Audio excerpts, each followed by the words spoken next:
Texas Tech won the toss. They've deferred to the second half. Arkansas-Pine Bluff to receive. Tortillas in the air, and the 2025 season here in Lubbock is underway.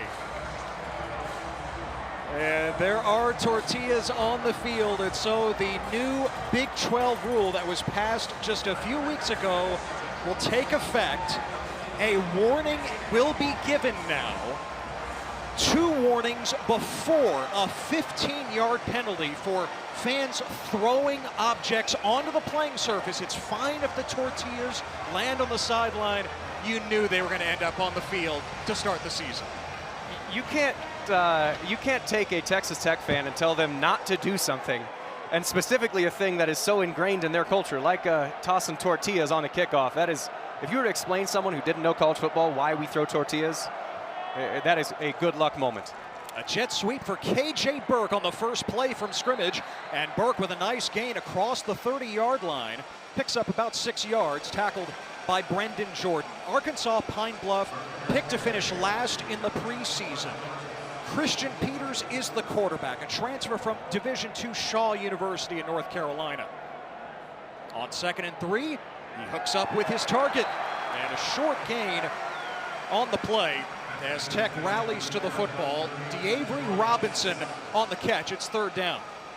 I beg your pardon, they move the chains. It's 1st down at the 35. And I like what they're doing right now, which is get the ball out fast. And you know that this defensive line is going to be really good. So they had a perimeter run and a quick out route to the sideline to not try and do what's happening right now, which is getting swallowed up inside the line of scrimmage. And there is that defensive line that you touched on right to start. Zamarian Weber ran right into Skylar Gill-Howard, the Northern Illinois transfer.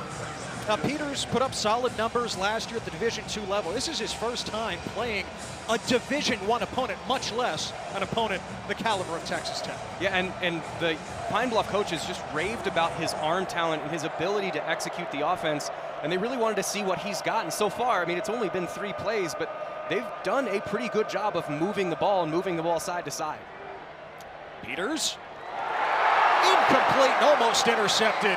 Jordan had a beat on it. Burke could not come up with it against Bryce Pollock, the Mississippi State transfer, Texas Tech's new #1 corner. Well, now it's actually a really good route. Peters let that ball float a little bit. That thing needs to be driven down. Anytime you take a crossing route, that ball has to be low and inside. It can't be up and outside, because the worst thing that can happen is a tip and deflection, because you saw almost an interception already, and that ball was only maybe 3 to 4 feet off target. That's how tight windows are against a good defense. The Golden Lions need 9 on 3rd down. And this is a moment where you're going to watch the edge rushers just go get the quarterback. David Bailey bearing down. It is a sack, and it's Skylar Gill-Howard. Bailey applied pressure from the edge. Gill-Howard cleaned it up inside. 4th down. Now, like I was saying, you get into a 3rd and long situation, that's exactly where they're going to be. You see David Bailey on the right side of your screen. The thing that jumps out when you watch his film is how good his get-off and his hands are. What I mean by that is, when the ball is snapped, the offense knows the snap count. He doesn't, but yet he still gets off the ball faster than the tackle. And his hands, he's going to try and swat whatever blocker's hands away from him. He is so good with a get-off and his hands. And really, the other thing you got is you got good defensive tackles, so you know you can rush aggressively because there's going to be pressure in the middle, and that is a duck. This is off the side of the foot of Zach Weeder, the redshirt sophomore.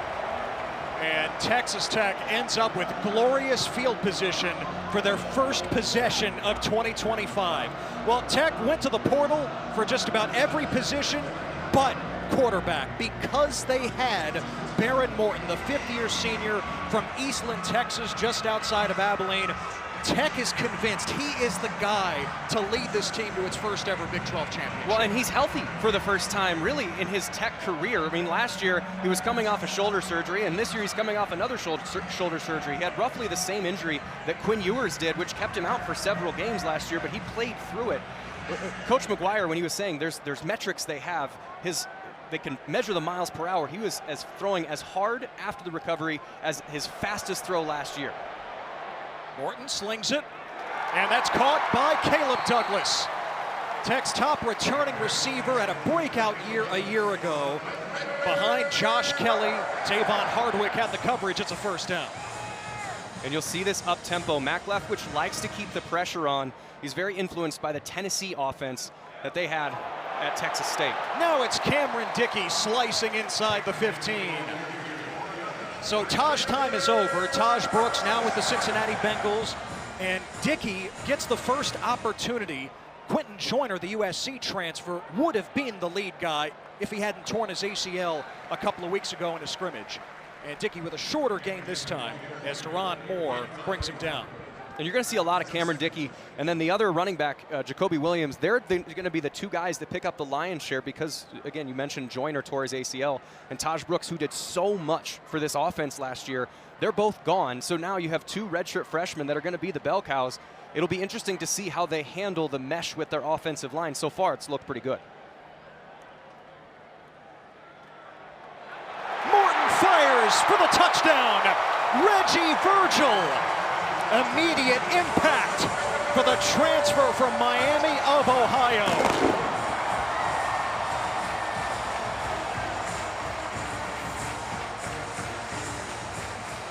Just a simple token fake to the running back. All that's trying to do is hold your linebackers and safeties in the box. Because of the physicality that Dickey brings to the running game, that's just a one-on-one then. And Reggie Virgil, they mentioned he might be the fastest player on the roster, not just at the wide receiver position.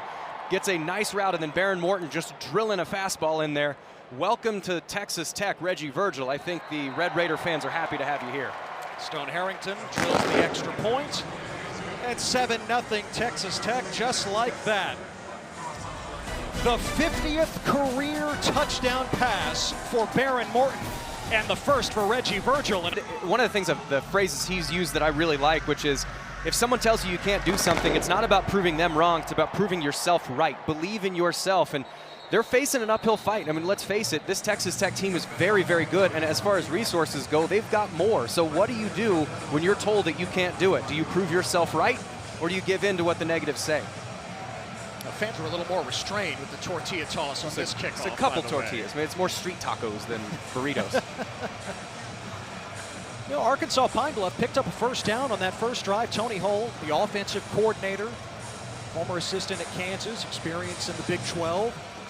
It's just staying on schedule, right? Exactly. You cannot get behind the chains against this Texas Tech front. They're as good as anybody in the nation, and really, they had success on the perimeter, and they actually did have an open wide receiver. It's just jitters. You get too excited. There's a big crowd. You start overplaying everything, and you don't let yourself just relax and play ball.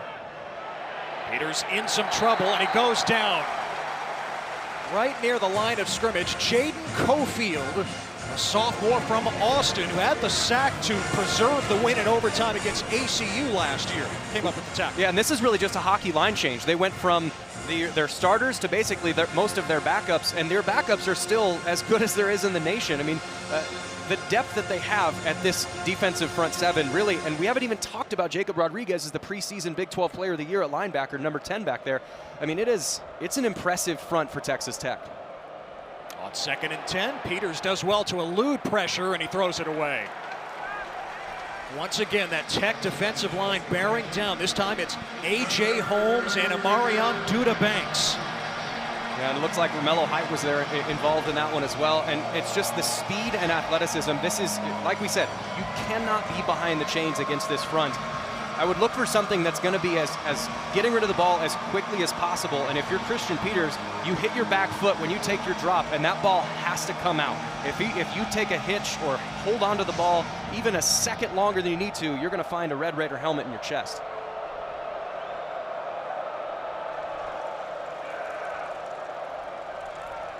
Peters passes tall. It is caught by Jordan Jackson. But Jackson pushed out well short of the line to gain, and it's 4th down. And that's a really nice play. Just the problem is it's 3rd and 10. It's not 3rd and 3. You only have so much time to get rid of the ball. If you go back to that first drive, success they had was a jet sweep and then an immediate, just kind of a 5-yard quick out. The Arkansas-Pine Bluff line is undersized by about 30 pounds per man versus the Texas Tech defensive front. You're not going to be able to hold up that long, so that quick game, it's just got to be more on schedule. You can't try and run a 3rd and 10 play. Even if you get the ball out, you're not going to have time to get it down. Weeder's first punt went 9 yards. Roy Alexander, the Incarnate Word transfer, awaits it for Texas Tech. And this is blocked. Picked up by Tech. Now a big special teams play for the Red Raiders. Michael Harrison Pilot got a hand on it for Tech. Man, this is sort of a worst-case scenario. This is a rugby-style punt, and on a rugby-style punt, you're trying to get outside of any of that block. The other thing you can do is you don't have a set rhythm that ball has to get out. If there's someone that's coming across your face, you can pull that back, make a move to just get rid of the ball. But Zach Weeder is actually a shortstop on the Arkansas-Pine Bluff baseball team. He's not I think he just got cleared by the NCAA like last week. So he hasn't had a lot of experience in actually getting rid of it. We'll now throw him in front of Jones AT&T Stadium, and that's a lot of pressure. Morton fires, and that is a touchdown! Ball came out after Terrence Carter Jr. crossed the goal line.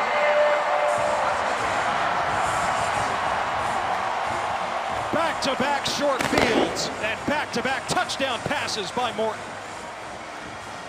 Yeah, Morton's just going to rip a seam route right down the side there, and that is a touchdown. Really, whatever happens once you have possession of the ball, and one dimple of the football crosses the front edge of that white line, it is a touchdown. It doesn't matter what happens afterwards. The ball could turn into jelly and bounce all over the place, but once it passes the front side of that end zone, it's a touchdown. So really, as long as he possesses it, that's a touchdown. That's a nice throw by Morton, but that is an even better catch to rip it away from coverage.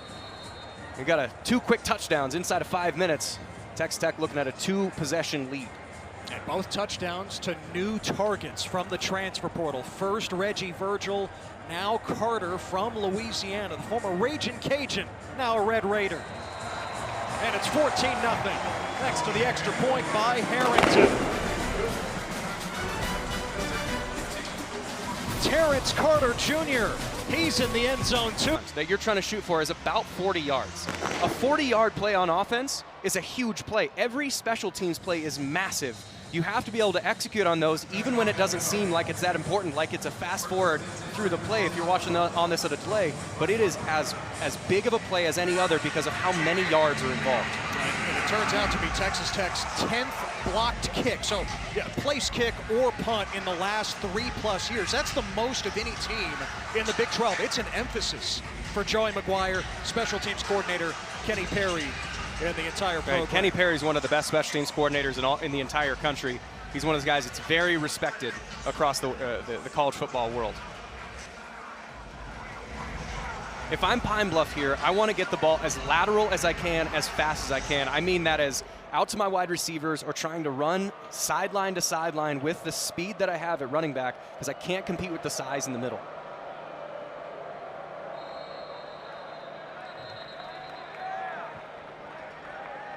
Play clock ran out. Delay game. Offense, 5-yard penalty. It's first down. That's the kind of stuff that drives you nuts as a coach because that is something, there's big play clocks on either side of the field and they're positioned in a way that your quarterback can see, but the Arkansas-Pine Bluff Golden Lions do not play in this environment often. This is new. This amount of energy is new, and you're facing a hurricane of offensive and defensive talent. You got to regain your wits and get the ball off. So 1st and 15. Peters almost intercepted. Jacob Rodriguez, the preseason defensive player of the year of the Big 12, had it in his hands. You'll watch, there's a hitch. Remember when I said when the ball gets to his back, or when he gets to his back foot, the ball must come out. A hitch is just when both feet kind of pop up and down when you're in the pocket. You cannot hitch on quick game, meaning when the ball's supposed to come out right away, it needs to come out right away. And if you're trying to take a drop back pass, that ball has to come out without any hitches because you will not have that kind of time. Now Weber plowing for about 5 yards. And it'll be 3rd and 10 for Pine Bluff. That's an off-tackle run for 5 yards. That's where they're having success. They're just not able to stay on schedule, and lo and behold, it's 3rd and 10 again. This is where Romello Height, it's whoever they're going to be running in on the defensive line, this is where they're going to just be able to go to town and try and get the quarterback. This ball's got to come out fast, and it's got to be accurate.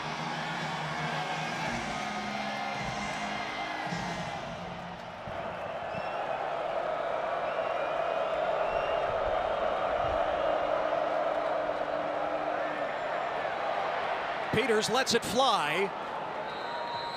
And Burke comes up with it for the first down. Boy, coaches do believe that KJ Burke is primed for a breakout. Last year was ruined by injury. Yeah, and Javani Walker was a stud. He's now over at Oklahoma. But one of the nice things that Peters did there is know where your escape routes are. If you've got ends that rush high, then that means you can release underneath. Texas Tech has to have better rush lane integrity, but it was a nice job by Peters of finding the availability, getting himself out, and then KJ Burke, you mentioned, he was on par with Javani Walker, who's a 1,200-yard receiver and All-American, again now at Oklahoma. They thought he was going to have that type of season, so plenty of talent at that wide receiver position there for number 1. Weber picked up a yard on first down. 2nd and 9 for Arkansas-Pine Bluff. Tony Hull, their offensive coordinator, said, hey, usually we want to go up tempo. Against Tech, we're going to slow it down a little bit, even after big plays. Trying to set up the pop pass, but the whistles blow. And a timeout. Prior to the snap, timeout. Arkansas-Pine Bluff. Their first of the half. 30 seconds in left. And again, almost took too much time at the line of scrimmage. And one thing before we get into, we'll intro Pine Bluff a little bit. One thing about Pine Bluff, the helmet communication for the high-level Power 4 and Division I programs across the country was in place last year, and they've had it again this year. Because of kind of a resourcing issue, Pine Bluff hasn't had that. They haven't been able to practice that, so they're still signaling things in from the sideline. You could see how on that last play, the play didn't get in until 12 seconds left. So 2nd and 9 after the timeout. And no daylight throughout camp. A.J. Holmes Jr., the Houston transfer, came over with. And what Shieldwood and their defensive staff coaches is something called a lag technique with their interior defensive lineman, which means if the offensive lineman moves to his left, that's your right. You want to stay on his back shoulder because then I can push him into the gap that he's trying to block into and then play off his backside. A.J. Holmes did a really nice job of playing that lag technique to close an area off and then make the tackle afterwards. 3rd and 8, Tech brings the blitz. Peters is hit, and it's incomplete. Romello Height from Peters' blind side, applying the pressure. My goodness. We talk about David Bailey's get off. Romello Height, and then, in a 10-yard sprint, I don't know who's going to win. Watch the left side of your screen. It's a dip and rip. He's faster than the offensive lineman. The offensive line knows the snap count. He knows when he's supposed to move, and Romello Height still beats him to a spot. That's the thing that the Texas Tech staff, loved about Romello Height. Issues the first 2 punts for Zach Weeder. This one much better. And Alexander watches it bounce just beyond the sideline. Around the 25. Timeout. Texas Tech ranked in the preseason for the first time in 17 years. Already up 2 scores. Sampson, the premier left tackle in the transfer portal from North Carolina. A bit in all, 22 players, leading to the best transfer class in the country. Tech with its worst starting field position of the night. And they open this drive with a penalty. Snap. All start. Offense, number 79. 5-yard penalty. It's first down. And it turns out it's on Howard Sampson, who was honorable mention All-ACC a year ago with the Tar Heels. The original plan, Jeff, was to spend about $5 million on 10 players. Cody Campbell said, hey, let's get a top 5 class. Let's fortify this team. The early returns were so good in December, other players were interested, and it turned into so much more. Yeah, and they spent most of their resources on big fellas. Here is Jacoby Williams, who is a returner at running back. And Williams takes it to the 30-yard line, gain of about 7. And that was a thing that they struggled with last year. Offensive and defensive line play was the thing that they ran into issues with when they had to run the ball and Taj Brooks couldn't make it happen. It was hard to come by. Williams. Oh, the sidestep. And out to midfield. Jacoby Williams is dangerous in space, the sophomore from Beckville, Texas. When they cut off of the right tackle, which the offensive coaching staff loves, Jacob Ponton, is just another cutback and just Williams being faster than everybody. John Carlos Miller wide open. He reels it in along the sideline. Another first down. Yeah, previous play, this is the big run. You're just going to watch, you see Jacob Pond, and then you also see John Carlos Miller getting a pancake block on the right side of that offensive line. That's the physicality that Texas Tech lacked last year. Taj Brooks was great, but he could take a negative 3-yard play and turn it into a touchdown. Now Williams on the edge. And Williams still going inside the 10. Couple of flags thrown, make it 3. Nail Johnson finally forced him out. But let's sort out the markers. To me, this is probably going to be a couple different holding calls on the front side of the play.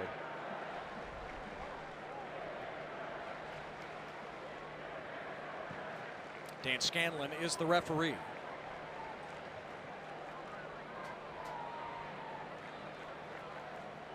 If you're into lip reading, it just looked like the back judge just said defense. So we'll see. We'll see. It's an interest. So far, it's been an ideal start for Texas Tech. Offensively, defensively, and special teams have all been good. There are multiple fouls on the play by both teams. Holding, offense number 9. Holding, offense number 1. Personal foul, face mask, defense number 38. All those fouls offset. Replay first down. Well, Jeff, you nailed all of that, even with your lip reading skills. All right. It's just like riding a bike, man. Just have to be 70 yards away from somebody trying to read their lips. So right back where they were at the 33 of Pine Bluff. Cameron Dickey checks in at running back. He started the game. Williams started this drive. Screen for Coy Aiken. And Aiken, the number 3 receiver a year ago, has moved inside from the perimeter to the slot. And the coaches really like how he's going to fit there. Yeah, he started out as a Z receiver, a wide receiver. Right now, you can see where number 5 is. But he moved inside, and the reason why they moved him in there, partially because of Reggie Virgil. He's the number 1. He's a wide receiver. Caught the first touchdown pass, was so good. But Coy Aiken's also really good. How do we get both of these guys in the field? And they decided to move Coy Aiken into the slot because he had the savvy to understand all the coverages and all the bodies that are moving around close to the ball that a slot receiver has to deal with. 3rd and 5. Morton, complete. It's Virgil, a first down, and Texas Tech is in the red zone.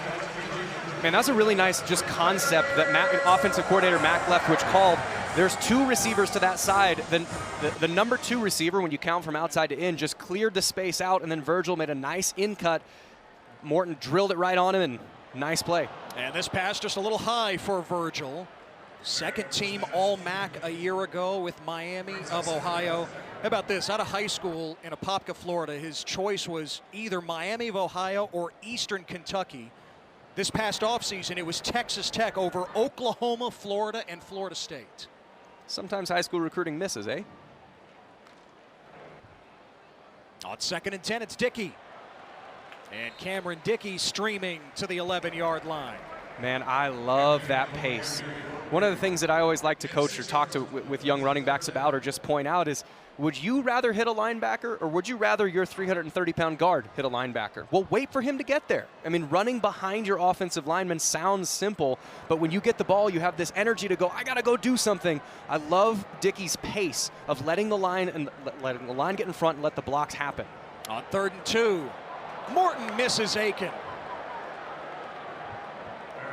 And it's 4th down for Texas Tech. Yeah, this Back was to that run. Yeah, you just watch the pace. He's waiting. Actually, it was a tight end. It was Terrence Carter coming and getting a lead block on him. Just let the big guys be big guys, and then you don't have to hit them. You get to take all the credit and let them do all the dirty work. But hey, that's what linemen and tight ends sign up for. So Stone Harrington handled the first 2 extra points, but it is a competition for the place kicking job, kind of like it was early last year before Gino Garcia won out. Upton Belenfant, the transfer from Buffalo, is on from 28. And Belenfant connects. A 17-0 lead for Texas Tech.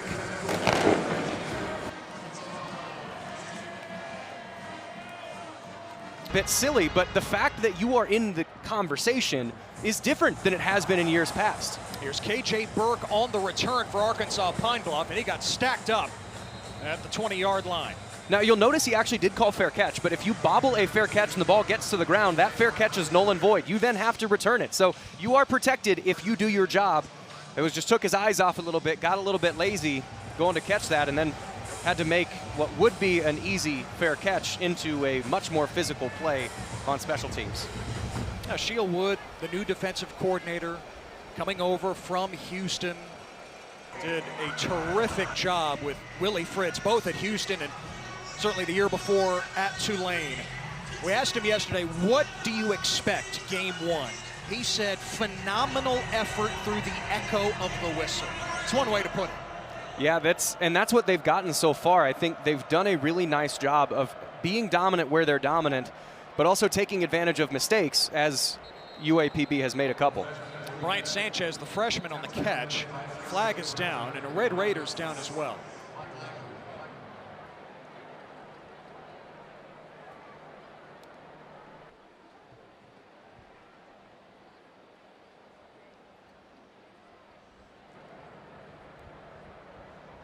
Can't quite see the number of that Red Raider that's on the field. We'll get that to you as soon as we can. It's Michael Dingle from the secondary.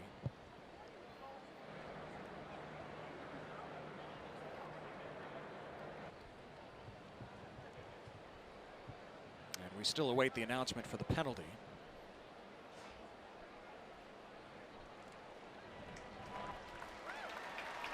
Yeah, good to see that he's up and being helped to the sideline. It's one of the difficult things is when there's, as a defensive player and as a blocker, you don't know where that ball is actually going to end up, and a lot of times you can get rolled up on or rolled into, and that's where just a lot of the uncomfortable injuries happen from, whether that's anything serious or hopefully just something minor. Holding. Defense, number 2. 10-yard penalty from the previous spot. Automatic first down. Now holdings on Lee Hunter. Back to the injury for Dingle here. He went to go plant and put force into a blocker, and that leg gave way. Hopefully that is better than it looked. Back to come off of the injury and back to that penalty. Lee Hunter, you get a defensive tackle that's called for holding. What that is I'm trying to, as a defensive lineman, protect my linebackers so the lineman can't up there. So I grab a hold a little bit, make sure that my guys stay clean, and that time he got called for it. Incomplete, intended for Josh Richards. Pollock glued to him. And it's second down. Now, Big Lee Hunter, they call him Fridge. That nickname's already taken, right? Well, William Perry was only 6'2". Hunter's 6'4". He's got an extra shelf in that fridge. Here's a pick. Amir Boyd, the UTEP transfer, with the takeaway for Texas Tech.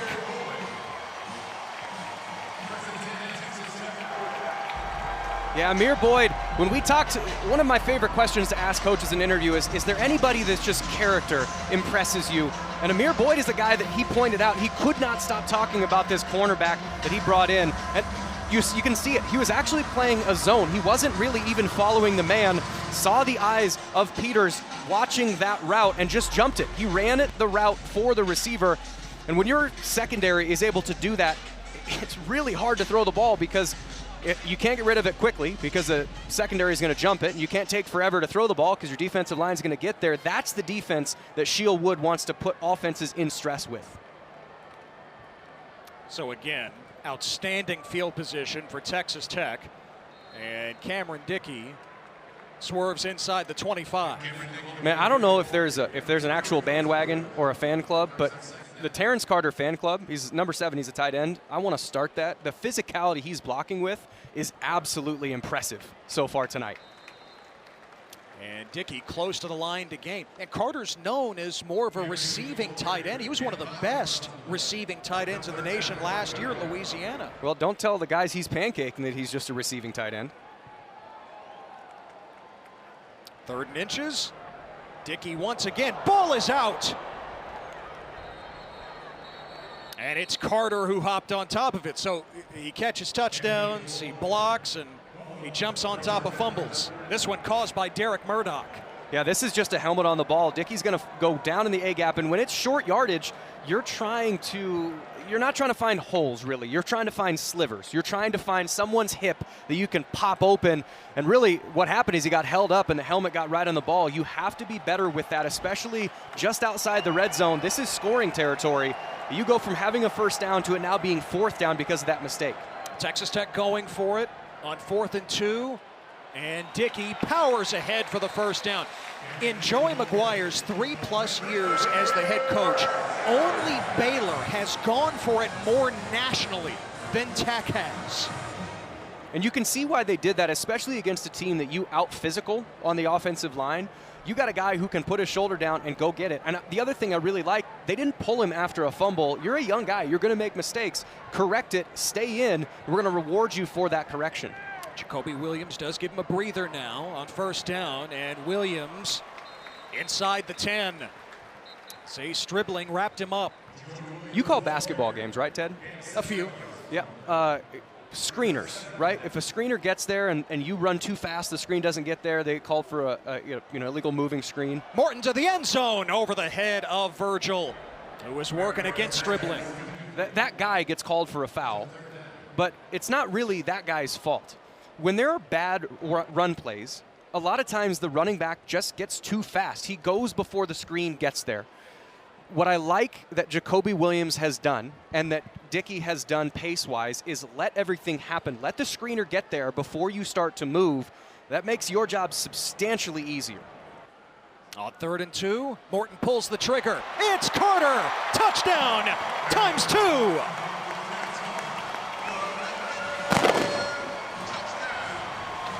I think the fan club bandwagon for Terrence Carter is going to get a little more crowded after these first 2 touchdowns. It's a really nice route, and Baron Morton, one of the things that I love when you watch him is just a bunch of different throwing angles. His feet are looking to the left, his arm is going to the right. He's got his hips set up to throw to the hash, but he decides to throw it right down the middle. He's got a baseball background. He can whip that thing in, and man, Terrence Carter is having himself a game physically and by catching a couple touchdowns. And now he's going to take the snap here.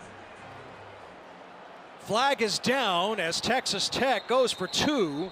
Carter's tackled by Kyle Knox. Formation might not have been legal. I think you're riding too much adrenaline making that go for 2 call. Oh, and I'll give you a potential. Illegal formation. Kicking team. That penalty is declined. The try is unsuccessful. Now, there is a potential other reason why you do that in week 1 against Arkansas-Pine Bluff when you're up 23-0, which is the fact that a lot of our coaches called this a swinging gate. And the swinging gate means that you're moving into the field goal formation, and you can do a bunch of weird stuff when you're moving into that field goal formation where you start with the kicker as a quarterback and as a tight end as a quarterback and there's a running back, and then you kick the field goal anyway. But if you never do anything out of it, then people kind of just forget about it. But if you actually run something, even unsuccessful, it makes special teams coaches that you play in the future go, well, when they put a tight end back there, you might actually have to snap it, and it just wastes practice time on something silly like that. So is it dumb, maybe, to run it at this point in the game? But I don't think it's all that bad to get it on film in week 1 in a non-important moment so that you can force your teams down the road to actually pay attention to it. Jeff, back to the touchdown. Yeah, it's a really nice job by Jacoby Williams with a blitz pickup. You don't have to be super effective in got to knock down, but all you have to do is fill a gap and let the quarterback get rid of the ball. And so far, Baron Morton, he's only missed on a couple, and some of those have just been miscommunications, like the 3rd down play on the last drive to Coy Aiken. When he's known where the receiver's going, that shoulder looks really good, and that was one of the big questions that Texas Tech had coming into this year. Is Baron Morton's shoulder going to be able to handle the stress of a season with it being what he feels is healthy for the first time in his Texas Tech career?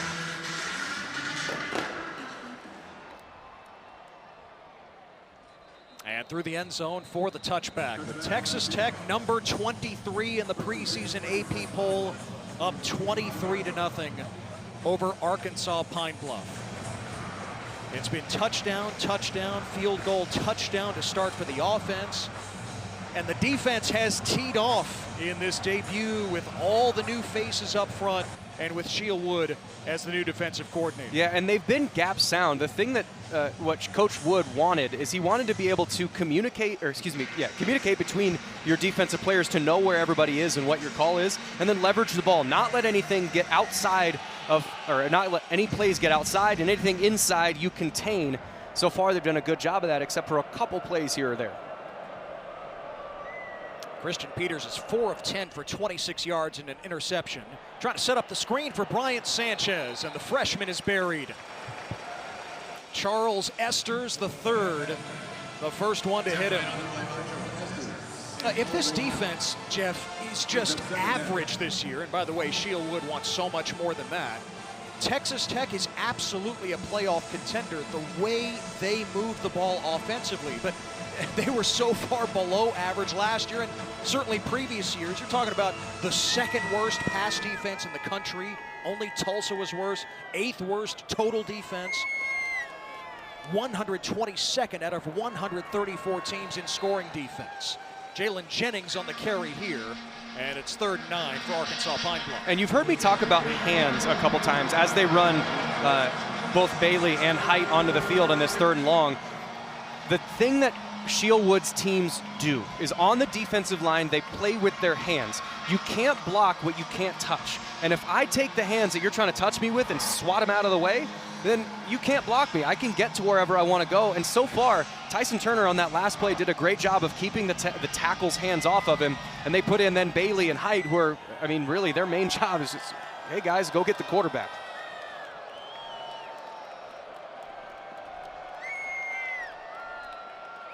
Peters taking off, and he's hit from behind by A.J. Holmes Jr. 4th down. Yeah, you're actually going to watch. So this is going to be to his left, and one of the reasons why he decides to cut back is there's just good team defense. They decide to they bring secondary bodies down to show him color.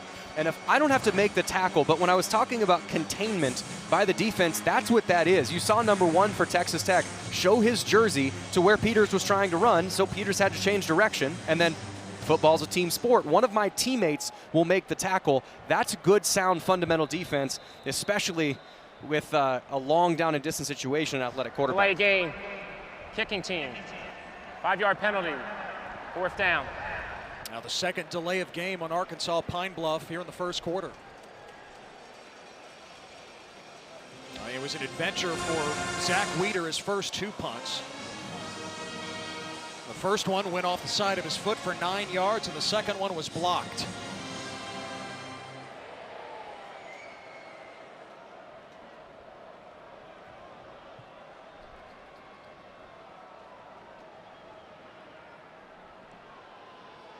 He uncorks this one. Roy Alexander, who never returned punts at Incarnate Word, muffs it. But Alexander got back on it at the 30. Man, that's the kind of stuff that can't happen. Your focus as a returner, the only thing that matters is the ball.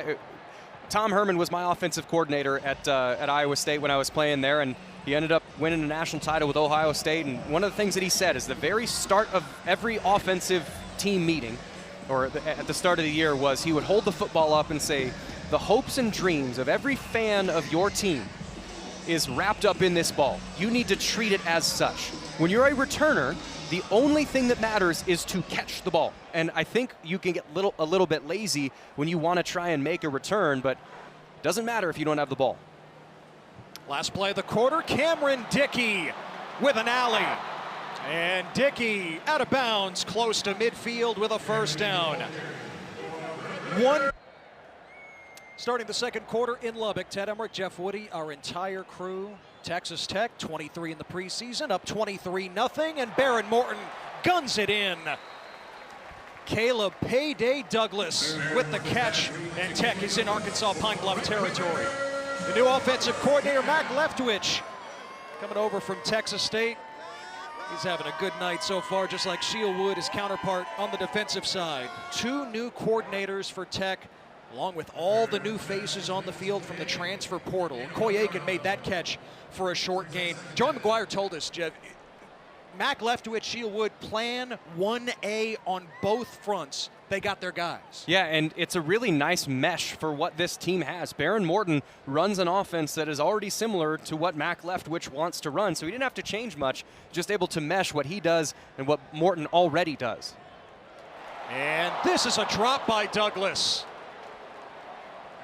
Boy, coming up with that big catch a moment ago. Could not reel that one in. Yeah, it's a great ball. I think you've seen on that dropped punt and that dropped catch, you're up 23-0, everything's good, the weather's perfect. I can start to relax a little bit, and that doesn't work. Football, it doesn't matter who you're playing, you have to be tight in order for it to work. On 3rd and 9. Morton connects with Coy Aiken. And Cowboy Coy is back for another ride here in Lubbock. It's a touchdown. 41 yards.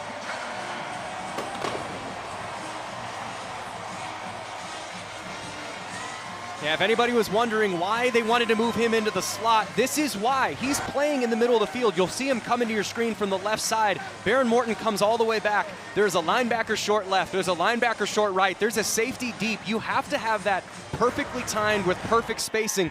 You know, when Peyton Manning and Tom Brady each had Super Bowl winners, they had Wes Welker there. Wes Welker knows to find space. Coy Aiken does that. And where'd Wes Welker go to school?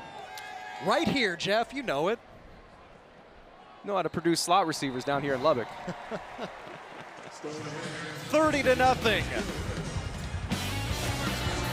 Just like Wes Welker did back in the day, Coy Aiken, slot receiver, touchdown for the Red Raiders.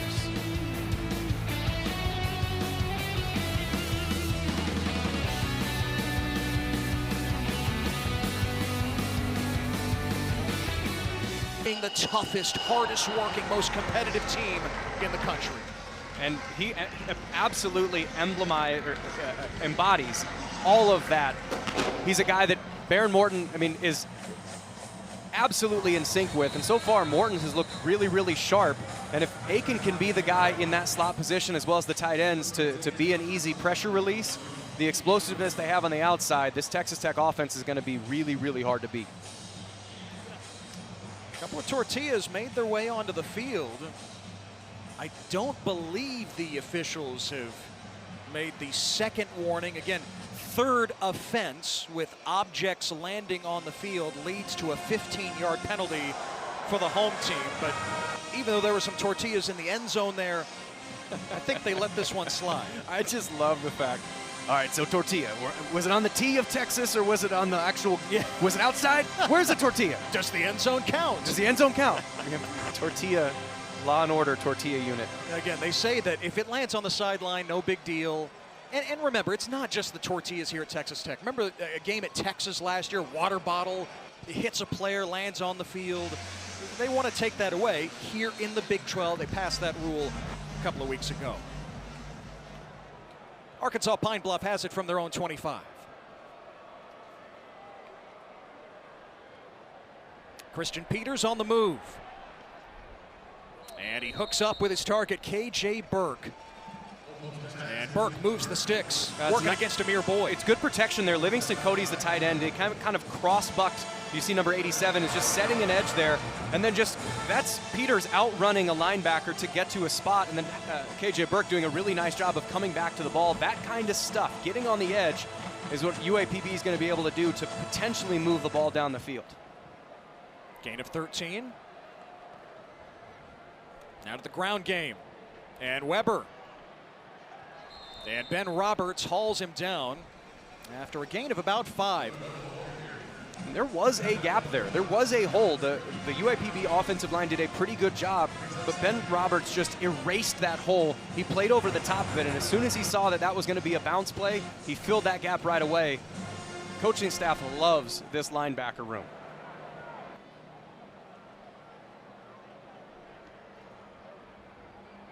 Back to Weber. And he's swallowed up by A.J. McCarty. Playing that star position, a hybrid linebacker and safety, returning starter.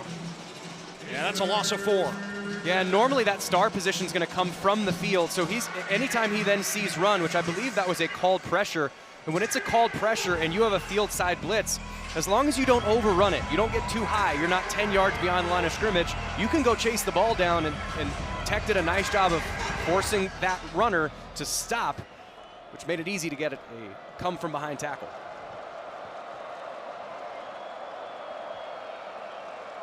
On 3rd and 11, Peters the roll, and he throws it away. Again, pressure. It's David Bailey, the former Stanford Cardinal, who is the highest ranked transfer on a team full of them for Texas Tech. ESPN had Bailey as the #9 player in the portal, and he's here in Lubbock now. Yeah, when I watched him on film, the thing that he kind of jumps off with is, like I said, get off and hands and toughness, and he's kind of like an unrefined Will Anderson Jr. He was the #2 overall draft pick to the Houston Texans, played at Alabama. It's that physicality that he brings, an intensity to every single snap. If he can develop like that, he is absolutely an NFL prospect. A projected first rounder by some outlets.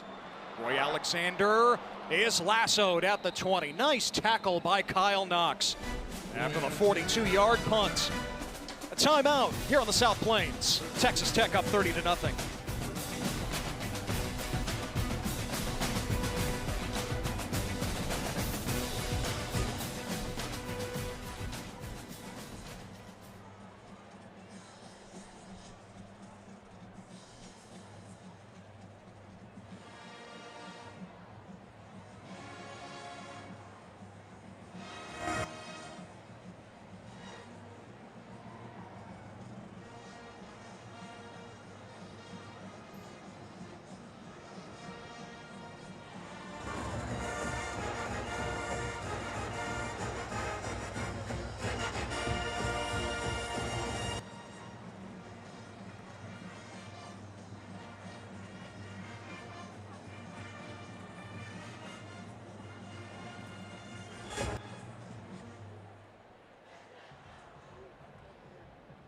That AC joint injury each of the last 2 years, so limited in practice, he could barely lift weights, and he has been talking all camp. I haven't felt like this since my redshirt freshman year, 3 years ago.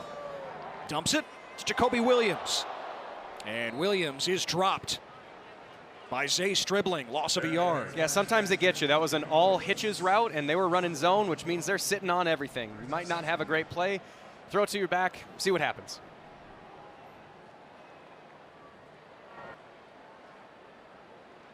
The biggest thing that Joey McGuire has noticed is just the zip on Morton's passes. We've seen that tonight. Some of his passes would die last couple of years. Sling it out. TJ West, the sophomore from Houston. His first career catch. He was on the scout team last year, appeared in a couple of games. He picks up 6 yards. You see the drive, so yes, drive number 6, Jeff, and every single one of them has resulted in points. 4 touchdown passes from Baron Morton. Those first 2 drives starting in Pine Bluff territory. It's been great field position all night for the Red Raiders. Yeah, and they had another one off an interception. So they've started inside Pine Bluff territory 3 times. This is the longest drive that they'll have yards-wise. On 3rd and 5, Morton zips it in. And that is caught for the first down. It's TJ West again. Yeah, the depth on this team is impressive, especially at the wide receiver position. I mean, when your backups are Alexander, TJ West, and Micah Hudson, you're doing pretty good for yourself. Back this side for Terrence Carter Jr., who has 2 of Morton's touchdowns tonight. And Carter with a first down across the 45. Man, he can do everything. He's a good blocker. He's physical after the catch. But really, again, just watch Baron Morton. His feet are pointed exactly where he wants to throw. He's able to get his hip into it. And with confidence in that shoulder, he can deliver the ball with accuracy and speed. And once again, it's time to Reggie Virgil, who had the first touchdown tonight. He's got it inside the Pine Bluff 40. Gain of 16. The pressure that this team puts on you vertically, whether it's from tight ends or wide receivers or whatever, we got a timeout by Pine Bluff, but the pressure that they put on you vertically, it makes you bail. And when you start to bail, you can start running these comeback routes, and it's pretty easy to pick up 5, 10, 15 yards when you're not really have anybody near you because of how much you have dropped them off.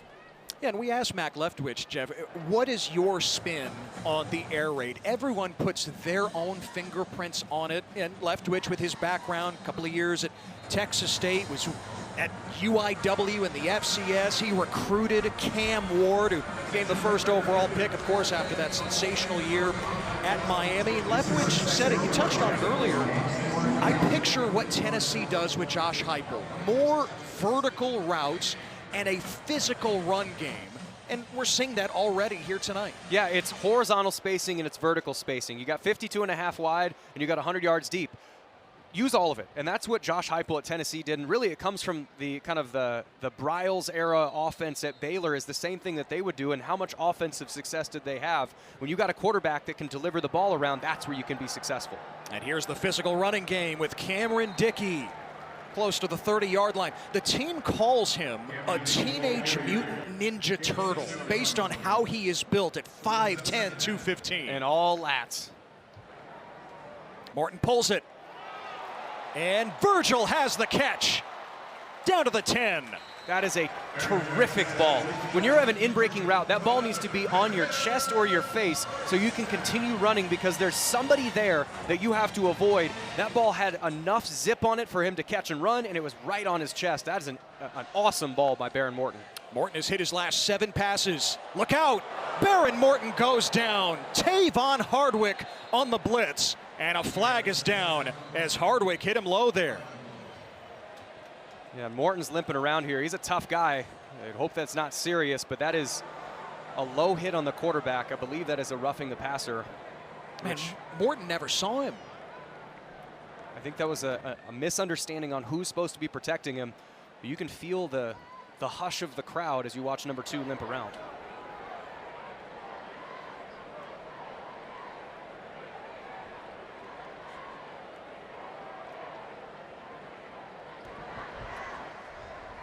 Personal foul, roughing the passer.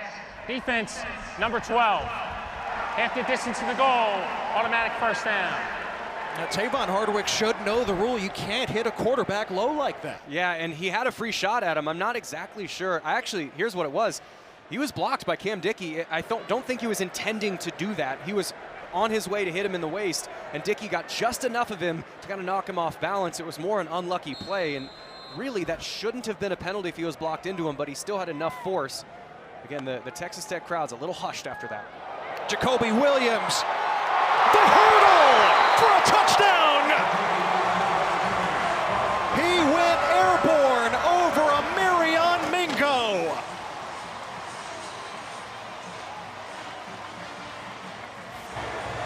Well, if the crowd was hushed, this is exactly the type of thing that's going to get you back open. He understands he's got to get in the end zone. That guy's going at his knees. Well, I'm going to go right over top of him. The explosiveness of Jacoby Williams on display there with a one cut to make somebody miss, jumping over somebody else, get the Red Raiders in the end zone. Man, that is an impressive run by an impressive athlete, Jacoby Williams. And Belenfant adds the extra point. Reggie Virgil catching the pass over the middle, giving his team the chance to do something special. And if we're talking something special, Jacoby Williams. Man, yeah, Texas Tech has certainly looked the part against Arkansas-Pine Bluff to open this season, but it was definitely a hushed audience here at Jones AT&T Stadium as Morton made his way from the north end zone all the way to the opposite side of the field, back to the hit. Yeah, you can see again, Cam Dickey just got enough of him to force him from a tackling position down to a low blow, and he was walking out the field. Now, this is obviously not great when one of your players goes to the locker room, but up 37-0, you've already scored on every drive that you've taken. The starting quarterback's job is probably done at that point. I would be surprised if he would have come back already for another drive. But I think the fact that he might have an injury, they just go, hey, Baron, you've had enough injury history. Let's go take you to the locker room. Might not be anything, might be something. Let's just go check. So my guess is even if he didn't sustain that injury, he'd be done anyway. This is potentially a precaution.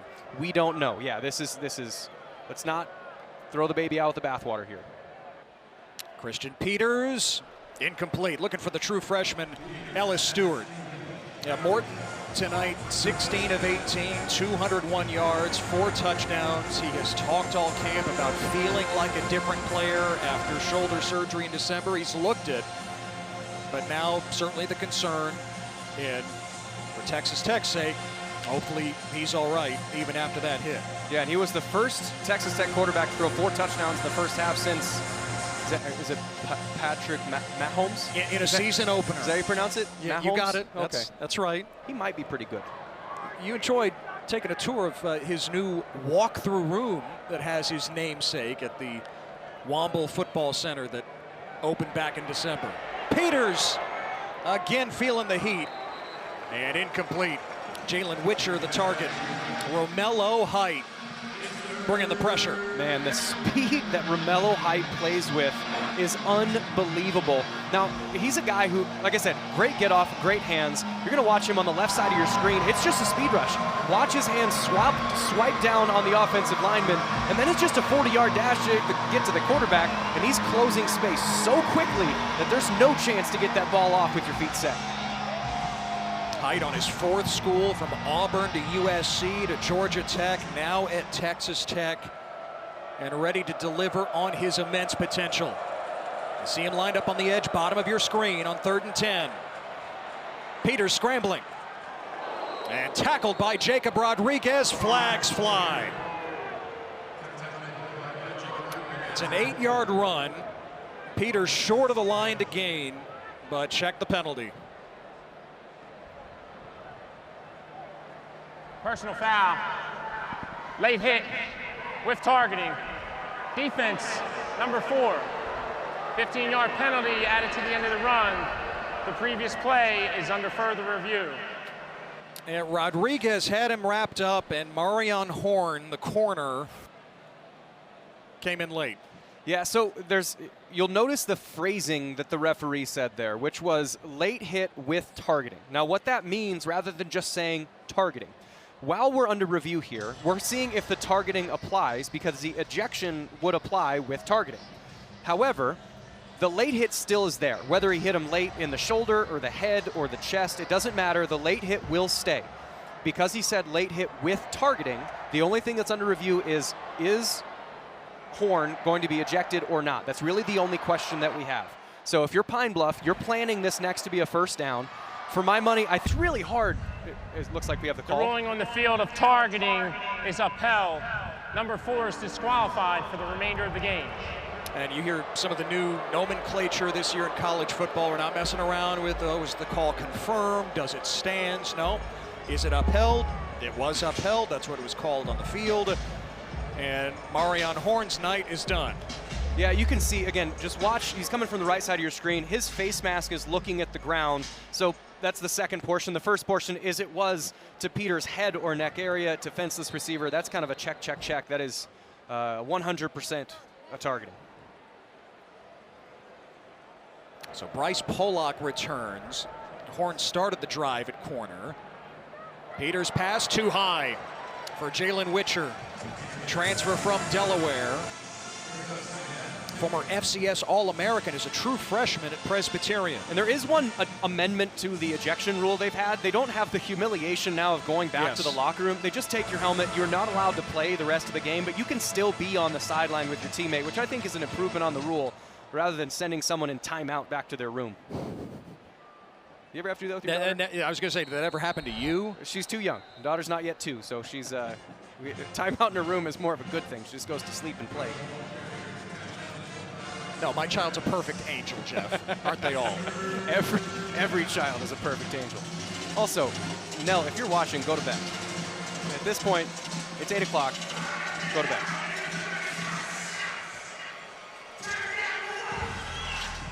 So 3rd and 8 for Pine Bluff. Just 54 yards of offense for the Golden Lions so far tonight.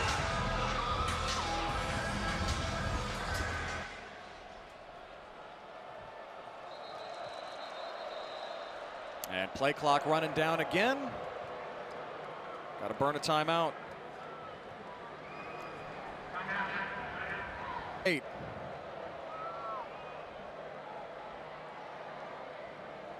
Call at one time on the staff at Kansas. He got Jamar Chase to commit to Kansas as a junior in high school. Didn't last. Of course, Chase went to LSU and now starring with the Bengals. Third down. It's complete to Chris Hicks at the 44. He needed the 43.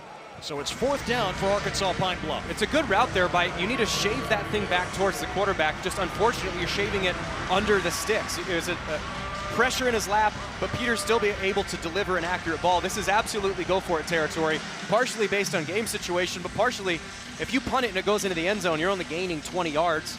If you complete it and it's just short, you're still not there. It's too far for a field goal. This is just a 100% go situation for Pine Bluff. First time that the Golden Lions have crossed the 50 today. On fourth down, Weber is stopped. Ball is out. And it doesn't matter. Texas Tech standing tall. Cole Wisniewski met Weber in the hole. The new safety out of North Dakota State. And you see the red C on Jacob Rodriguez's chest there. That guy is a machine. He is everywhere on the field. And Cole Wisniewski, you're going to see him number 5. He's committing down hard. He's 6'4", 220 pounds playing safety. That guy is essentially another linebacker on the field. Now, he didn't get the first down. And there's an offensive play calling. If one guy is holding the ball, that means that there's 10 guys who can block. There's 11 guys on defense. You as the running back have to be responsible for that one guy. But when that space closes so soon, there's nothing you can really do when it's that tight. Really nice job by the Tech defense. And with Baron Morton in the locker room, redshirt freshman Will Hammond is in at quarterback for Texas Tech.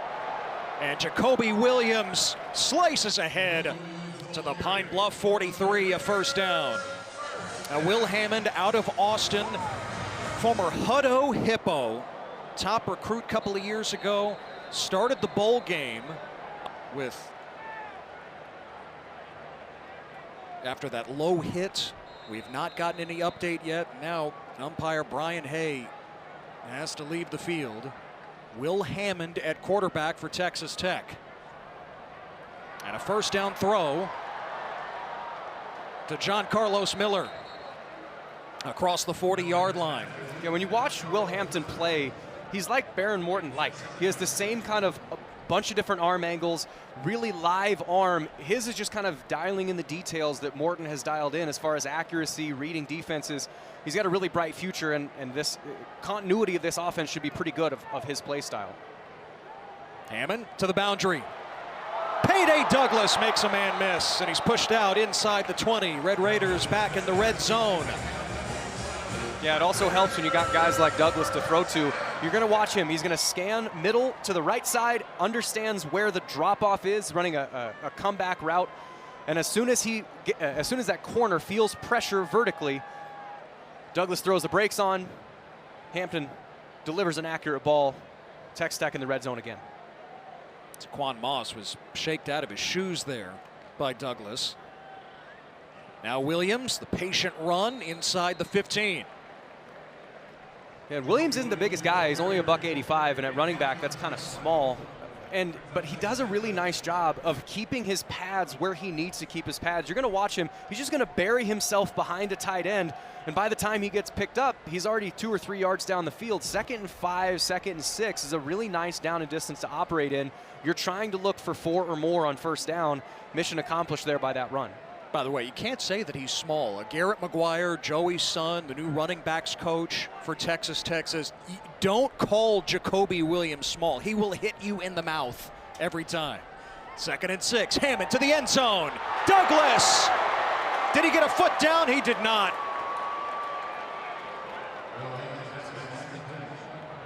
He was working on Taquan Moss.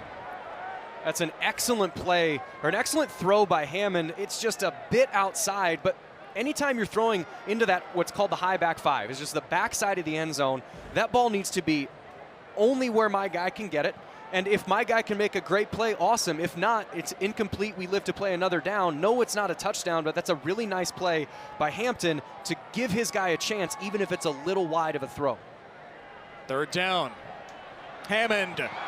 Incomplete. Oh, Micah Hudson trying to sky for his first career touchdown. Hudson back with the Red Raiders after the dalliance with Texas A&M in the offseason.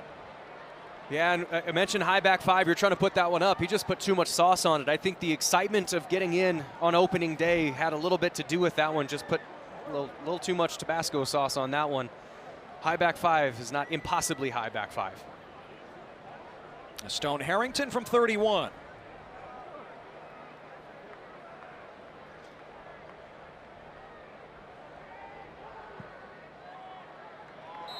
And Harrington, who was the backup kickoff specialist a year ago, nails it to make it 40-0.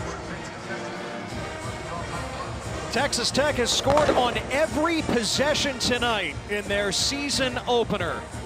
Latest score set up by Jacoby Williams. Yeah, Jacoby Williams. He is not small. Do not call him small, but you can call him explosive. When he's able to get the ball, he plays with patience. He plays with explosiveness. I mean, hurdling over somebody, juking somebody out of his shoes, and he's going to make little mundane plays exciting. He's just making somebody miss in the open field. Unfortunately, getting the umpire hurt on that play. You got that dance move, Ted? I got something in the arsenal for you. That's an impressive. I never, if I was in the end zone, I was just too off rhythm to be able to pull off that level of swag. Like I normally hand it back to the official and go high five somebody. Boring. But how classy. But how classy. Yeah, it's a Barry Sanders school. It's a Barry Sanders school. Hand the ball to the official. Just didn't dance much. Wish I could. And it's a touchback off the foot of Upton Belenfant. Now the Tech running game is cranked up. Again, Taj offense is going to be able to throw it around. We know this defense, based on the talent that they have, is going to be able to stop people, but will this running game be able to be consistent when they need it to be? Peter swings it to Zamarian Weber. And Weber is knocked down by Ben Roberts right at the line of scrimmage. Former freshman All-American in his third year as the starter. Baron Morton is out of the locker room for what it's worth.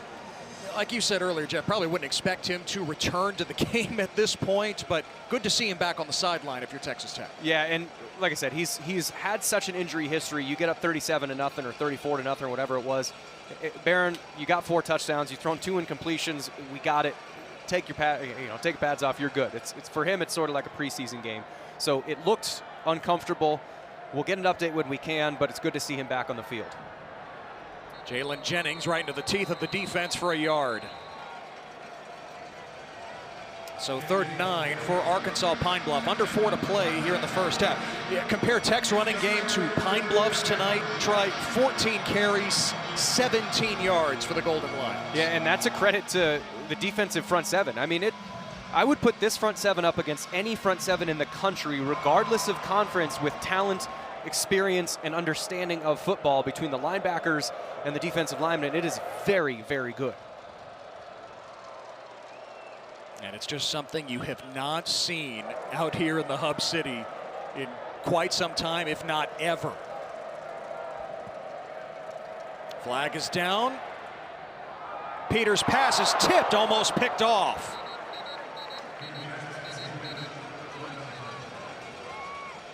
Cole Wisniewski was lurking there. But again, check the marker. Offside. Defense, number 31. 5-yard penalty. 3rd down. He's really good at getting a jump, but that time was just a bit too early for David Bailey there. But, I mean, now, that's a big penalty if you're Arkansas-Pine Bluff, because you're not in must-throw territory anymore, which at least backs the dogs off a little bit for the Texas Tech pass rush, which might enable you to get the ball off, whether it's quick game, drop back, or we've seen a little bit of success on a Christian Peters scramble here or there.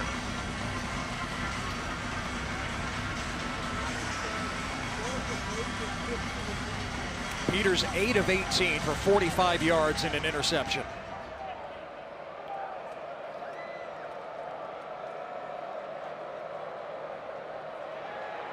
Time running out again, and Peters is sacked. Lee Hunter and Romello Height. It's a brand new defensive line here in Lubbock and a brand new era for a Tech defense. Well, and this is beautiful pass rushing by the Red Raider defense. A lot of times people will just think, oh, just go get the quarterback. defensive ends and defensive tackles have to work together. The defensive tackles have to push the pocket forward so there's nowhere for the quarterback to go, and the defensive ends then get behind him and push him forward, and you just suffocate the thing down. They did a tremendous job of both Height and Bailey pushing him forward, and then Lee Hunter was right there to catch him. But man, that is really good teamwork by the defensive line. Weeder to punt. Tristan Gentry back deep this time. It craters at the 45, took a Red Raider bounce. So 2:15 to go. Texas Tech a chance to add more before they head to the locker room. Well, College Game Day is set for week 2. It is on to Norman. Michigan and Oklahoma, both in the top 25. Of course, next Saturday, 9 a.m. Eastern. ESPN, yes. The new ESPN app as well, the post-Lee Corso era. Man, what a special tribute that was earlier today, all morning long from Columbus today. Well, and people use the term legend. Lee Corso's a legend, a true legend, and he changed the way broadcasts work for college football. Here's a little dump off to Micah Hudson, who had just 8 catches as a true freshman. That'll take us to the 2-minute timeout. Texas Tech wants Micah Hudson to have more of a prominent role. He picks up 19 as we hit the 2-minute timeout here in Lubbock. What an awesome morning it was. Out of the 2-minute timeout, Ted Emmerich, Jeff Woody with you from Lubbock. A 40-0 Texas Tech lead, and Cameron Dickey carrying Pine Bluff to the edge of the red zone with a gain of 10.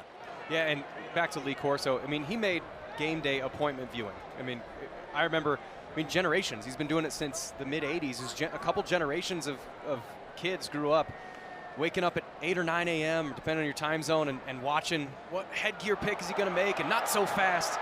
Dickey bounces it. And not so fast, Pine Bluff. Not so fast, my friend. Pine Bluff's Kyle Knox prevents the touchdown. Well, now you're in a little bit of a weird territory if you're Texas Tech. You don't actually want to hurry that much anymore. You've got 1 minute and 32 seconds left. You know that you're on the 2-yard line. You've only got a 1st, 2nd, and a 3rd down that you could potentially use, maybe a 4th. And Cameron Dickey caps it off with the touchdown.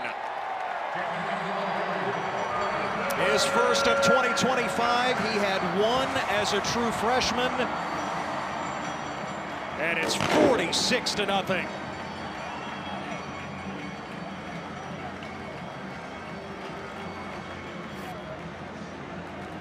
Yeah, this is a really nice run off the right side. There's 2 pullers, and he's just going to pop underneath one, break a couple tackles, get himself the open field, make a 1-cut, get himself down to the 2-yard line. Just a shoestring tackle to keep him out of the end zone, but that was rectified on the very next play.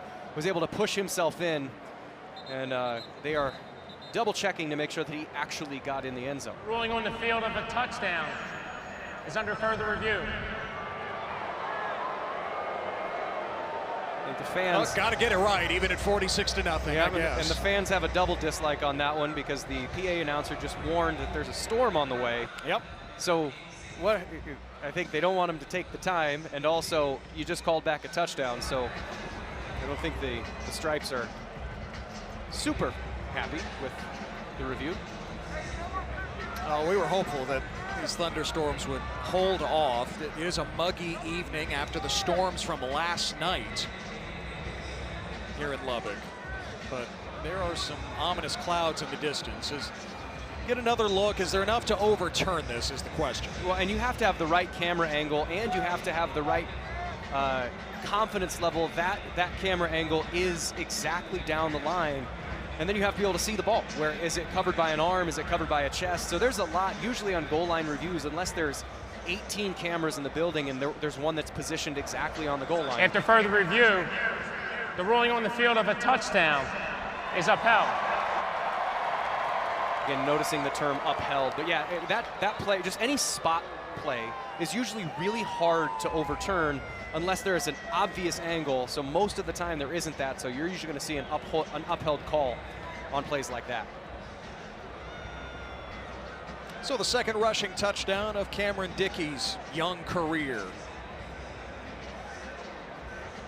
It is now 8 possessions and 8 scores for Texas Tech. 6 touchdowns, a couple of field goals. Ian Hershey, the 3rd place kicker on the night for the Red Raiders. And Hershey connects. Back to Lee Corso. Here in Lubbock, they will never forget an early November game in 2008 when Texas came into town. Of course, we knew how the game ended. Graham Harrell to Michael Crabtree. What a special night that was here on the South Plains. But that day started with game day. Here, such a happy era of television from '86 to just this morning. Burke brought it in with the fair catch. Yeah, Lee Corso could have pointed the guns downward, and with the Raider Red headgear, it could have been like Yosemite Sam, and he's lifting himself off the ground with every shot. That would have been fun. But it was so great to see all those clips through the years. Very early on, the infant stages of game day to today, and the relationship between Lee and Kirk Herbstreit over these last several years, really throughout. Man, something I think as viewers, as colleagues, we will all treasure. And we'll see what Pine Bluff does here. They haven't had much success being able to get the ball out of the quarterback's hands. And this is sort of a must-throw situation unless they would just want to take it into halftime. Now they run it with Jalen Jennings, the transfer from East Mississippi Community College. Alonzo Hampton told us this week, no matter how it goes down against Texas Tech, we're going to find out so much about our team. Who won't back down in a moment like this? And here you are down 47-0. This is the litmus test. Yeah, this is the toughness test. I mean, when you're playing a team that is as talented as Texas Tech is, what are you going to do about it? Are you going to miss your assignments because you're scared, or are you going to play as hard as you possibly can and execute? Pop pass for Sanchez, blown up by John Curry, the Lubbock native from Coronado High School, about 4 miles to the south. Shieldwood has big plans for him in this defense this year. And he was a guy that they just couldn't keep off the field. I mean, he's playing will linebacker, but who else plays will linebacker? Jacob Rodriguez. He's the kind of guy that force your coaches to play you. Be as good as you can, executing and working your butt off, and they're going to reward you with a position like this. Pine Bluff doesn't even have to snap it here if they don't want. They just want to head to the locker room. And that is the decision. The sky-high expectations for Texas Tech, no matter who the opponent might be tonight. Texas Tech living up to its far different story in week 1 here in 2025. And I got to give a shout out to the fans that are still here. There was a 90-minute lightning delay, storms past 60-mile-an-hour winds. And at kickoff, we got people in the stands. God bless Raider Nation, Wreckham Tech. And Micah Hudson, the sophomore, on the return. He didn't do this a year ago. Good return out across the 40. Flags are down, however.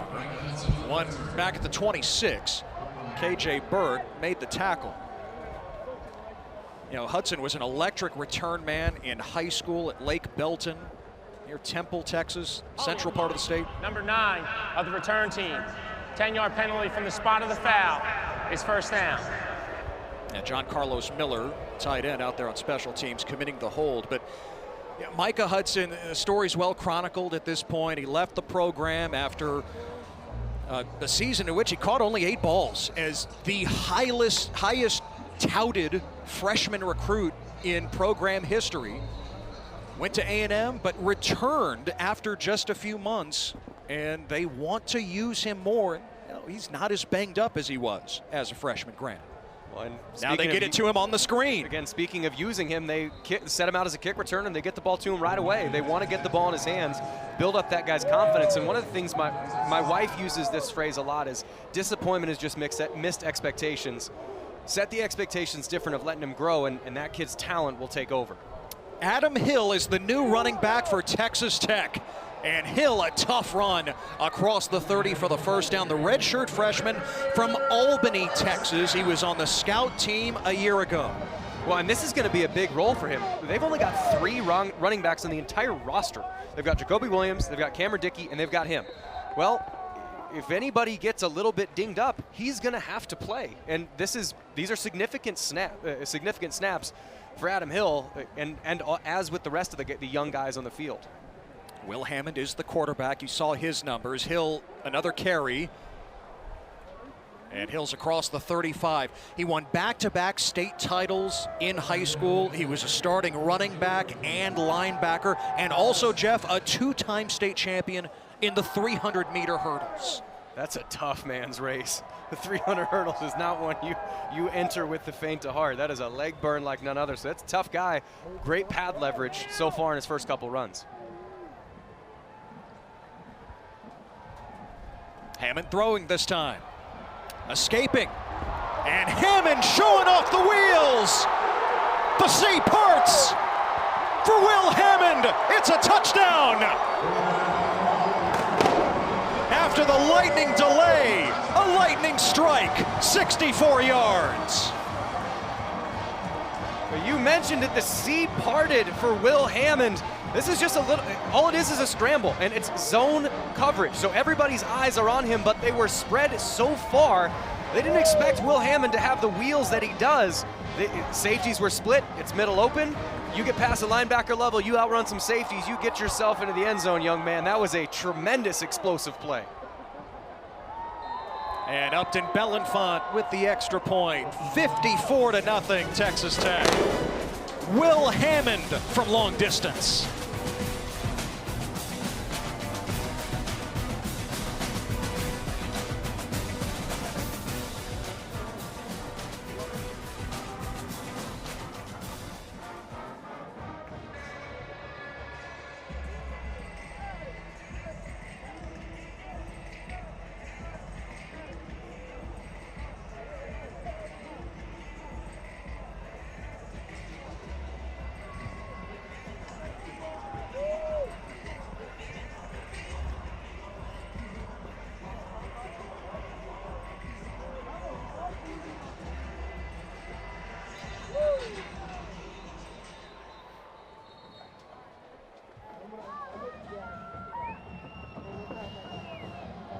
Ponchos are out. Rain continues to fall. Thankfully, the lightning has moved on.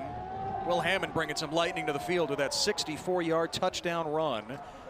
After a 90-minute lightning delay, Joey McGuire's team now has 9 possessions and 9 scores, 7 of them touchdowns. Yeah, and you're noticing, for those, if you did just come back after grabbing some late night snacks, there's only 6 minutes and 28 seconds left in the third quarter. This quarter did start with only 8 minutes remaining. It's going to be normal time rules. Drive only took a minute and a half, but we have 6 minutes, 28 seconds left. But this defense is coming back on the field. And we highlighted 4 guys at the top. We highlighted Romello Height, we highlighted Lee Hunter, we highlighted Skylar Gilhoward, and we highlighted David Bailey. Well, they got a half sack apiece. The sacks that Texas Tech has is from all 4 of those guys. And the speed that you're watching in these highlights, this is David Bailey on the bottom forcing him up, and Lee Hunter's coming up to clean up the rest. And they work so well as a unit. Defensive ends pushing forward, defensive tackles pushing back. Extremely successful day for the defensive line so far. And as the offense has been supercharged, yes, this is just as encouraging, if not more. Christian Peters remains at quarterback for Arkansas-Pine Bluff, and that's incomplete. He was eyeing KJ Burke. Ashton Hampton had the coverage, redshirt freshman corner.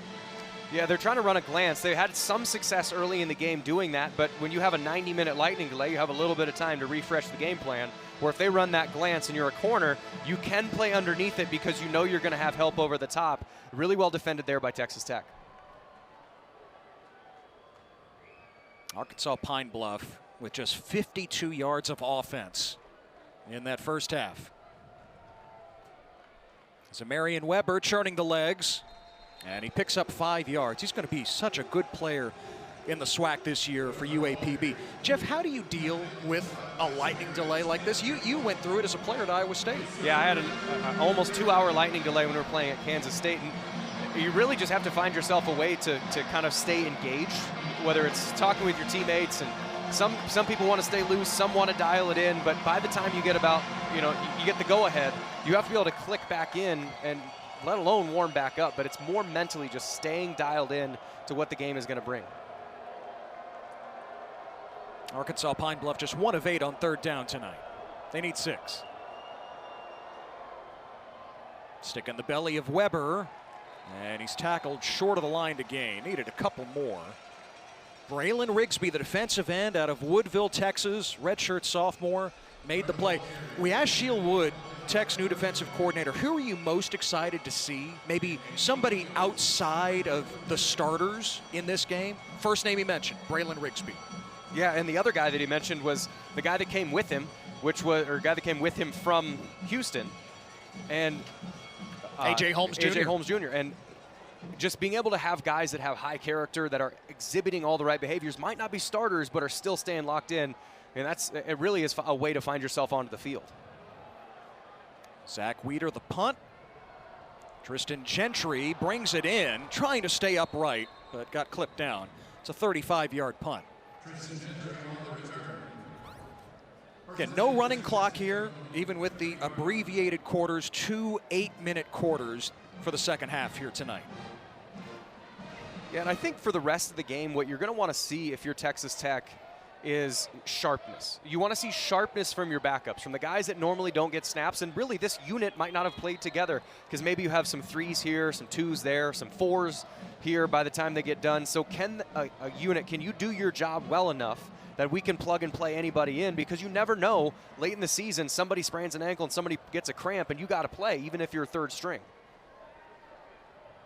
Hammond lets it fly on 1st down, and that catch is made. Kelby Volson, the sophomore out of Arlington in the DFW area. 1st down, gain of 18. The thing I've liked from these Red Raider receivers and tight ends is as they're going over the middle, they're understanding where the holes are so they can see their quarterback, because you can't throw through a person, so you have to find a window to be able to get that ball through, and Hammond and Morton both have done a good job of getting it there. Now Adam Hill with a canyon to run through. It'll take more than an arm tackle to bring him down. He broke that tackle of Nail Johnson and picked up 16. That's 6'1", 230 coming right downhill at you. That's a really nice cut. You're not going to be able to hit him in the 2 and the 3. You're going to have to hit him in the knee pads to be able to bring that boy down.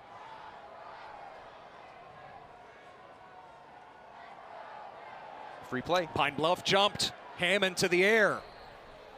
And the catch, the first of Leighton Stone's career. Near the 15-yard line, Stone, the true freshman from Lubbock, flag is down, should be offsides against Pine Bluff. Looked like Keon Green jumped early. Offside, defense number 90. That penalty is declined.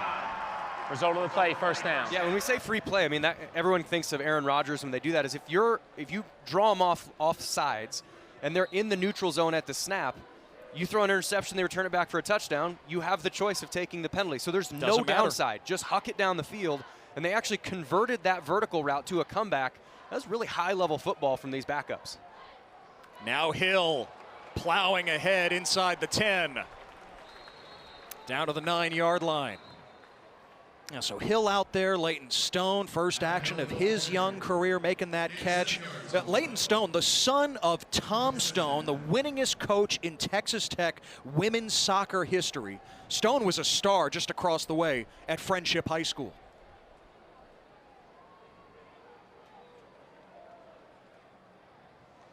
After the 7-yard run, 2nd and 2, Hammond to Stone for the touchdown. They cap it off.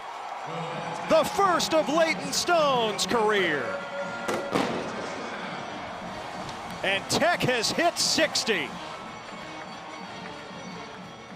Yeah, it's just another one of those in-breaking routes that Texas Tech has had so much success with, and it looks simple, but it's absolutely not. If you don't have leverage as the wide receiver, you need to create that leverage. You have to step on the corner's outside foot, then you have to break it all the way back in.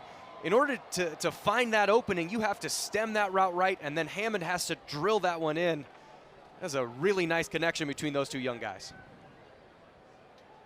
The place kicker rotation continues here. Stone Harrington with the extra point, and it's 61-0.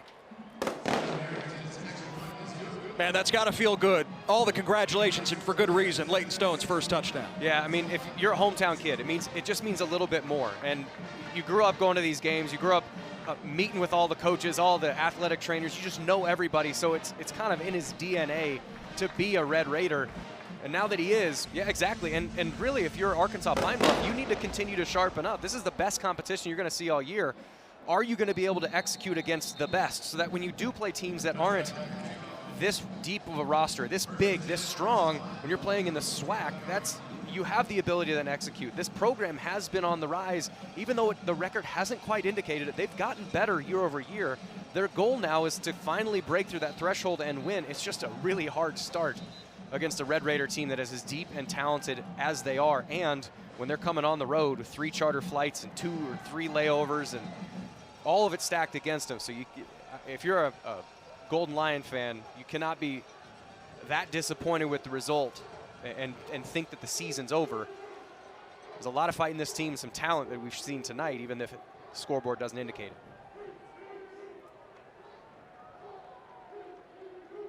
Weber trying to bounce it, stepping out of a tackle.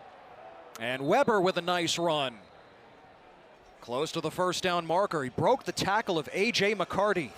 Yeah, Tony Hull is really high on Zamarian Weber. He said he would recruit him in New Orleans when he was at other schools. He just didn't land him there. And the speed that he's got, it kind of just oozes out of him. He's just super raw right now. He doesn't know exactly where to go. He doesn't know exactly what timing things are going to hit. But as he learns that, he's going to be a terrific player in the SWAC with B.J. Curry there in the backfield. Weber again on 2nd and 2. And he's got the first down to the 39. You know, Weber, Tony Hull recruited him to Louisiana Monroe. He came late to a camp there at Monroe, didn't have cleats, and Tony Hull thought, is he just wasting our time? He runs a 4.38 40-yard dash. In flats. In flats. And Tony Hull says, okay, maybe we do have something here. here. This kid can do it. This kid can do it. He's just learning football now. He's a great athlete. You can then just teach him how to play the game and then just let that raw talent go. Oh, Peters, a sidestep against McCarty, and the catch is made. It's Ellis Stewart, a true freshman that the coaches are really high on. They think they have a gem in him. Stewart with a big gain into Texas Tech territory. Well, this is a really nice play there by Peters. We're avoiding the rush and being able to throw. When you talk about off-platform, you always want your shoulders facing down the field. His shoulders are facing a sideline, still had the arm talent to get that ball. 21-yard pickup. Peters is brought down. Amir Washington, who had a standout bowl game for Texas Tech a couple of years ago, making the play. And this is now the furthest that Arkansas-Pine Bluff has advanced into Tech territory tonight. And really, a lot of football can be explained by the phrase, don't make a bad play worse. You know, if it's not there, don't try and make that into a pass attempt.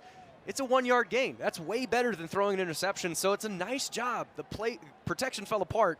Don't make a bad play worse. Good job there by minimizing the mistake.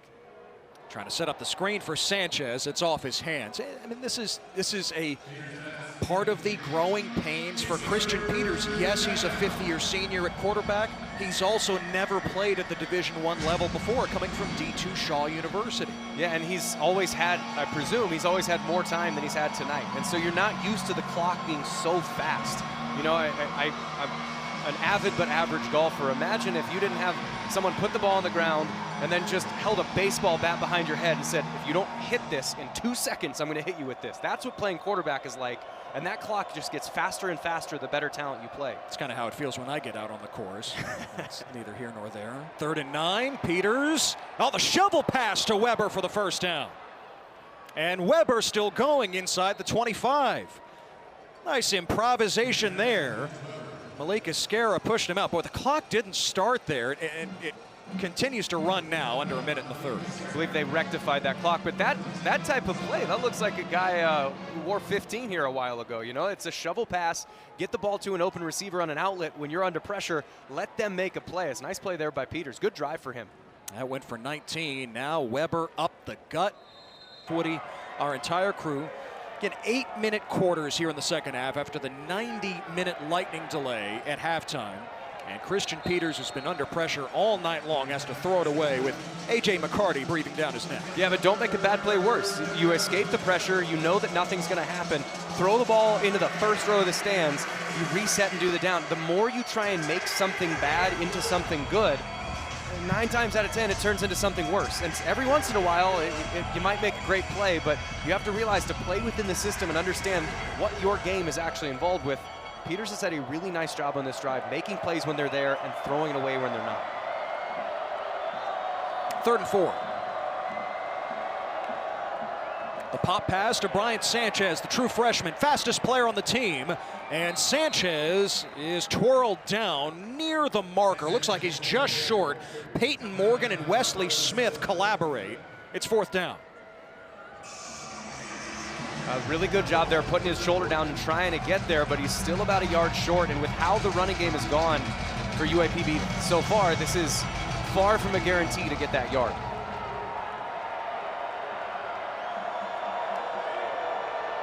Give it to Jalen Jennings. He's got the 1st down, and it's 1st and goal for Arkansas-Pine Bluff. The combination blocks finally made their way up to the 2nd level on a 4th and 1, meaning the offensive linemen were able to get both the defensive linemen handled and up to the linebackers. Peters off the fake. And stepping out of bounds. Back to the 4th down play. Yeah, there's actually a puller that got around, but the combination down blocks actually moved defensive linemen, which we have not seen to this point. I think it's the reserves in for Texas Tech feels a little bit more of a fair fight for UAPB. So they're actually able to get some kind of movement, good puller, good lead, and good patience by the running back to convert on that 4th down. And I think that was intended to be a run play, so I don't think that Peters could have actually thrown that ball away. So why did he run out of bounds behind the line of scrimmage? Well, if he threw it, it'd be a 5-yard penalty. So don't make a bad play worse. We're still doing a pretty good job of doing that. Now 2nd and goal. This has been by far the best drive of the night for Arkansas-Pine Bluff. Play clock was about to expire, and a timeout for the Golden Lions. That's been an issue here tonight in the season opener on the road. Jeff, Gil Howard, he wants to play more 4 down, which they did today. And you can see they're in that 4 down or even front now. They bring a 5th. Peters the fade. And oh, what a catch! Ellis Stewart has it for the touchdown. The 1st touchdown of Ellis Stewart's career, and the 1st touchdown for the Golden Lions in 2025. Well, and this is an excellent pass. This is easily Peters' best drive. And the reason why it's an excellent pass is if you're not going to get a clean release right out of the gate, you're not going to beat your guy, you're not going to stack him, get on top of him, a back shoulder ball is actually easier to catch if you're a wide receiver. Don't put that ball in front of him when he has to run through a body. Put it on his back shoulder so he can drop off away from that corner. Excellent execution. That was a very nice drive by UAPB.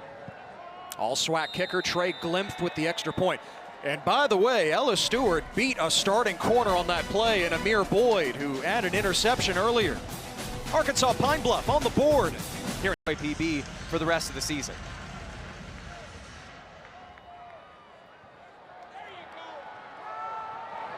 Here's Tristan Gentry on the return.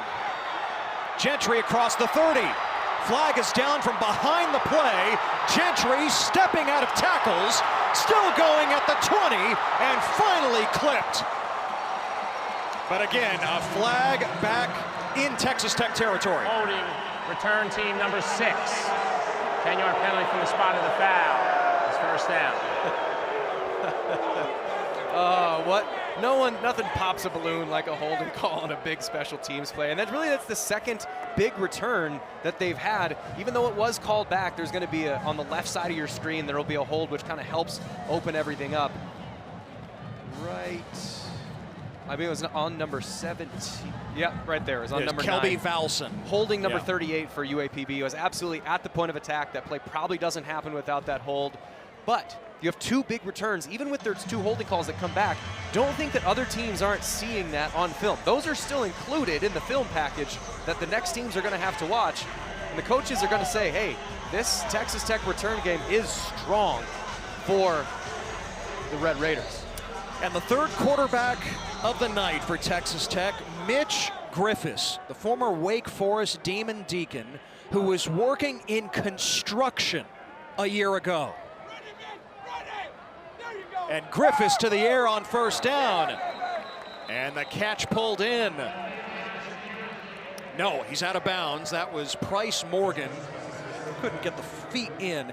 Joey McGuire said it as we get another look here, Jeff, that Mitch Griffiths has been such an inspiration. He got up and talked with the team during camp about getting up at 2 a.m. for an entire year. He was out of football this time last year, working in construction, and now he's back on the field. And that's the kind of stuff, you know, you mentioned.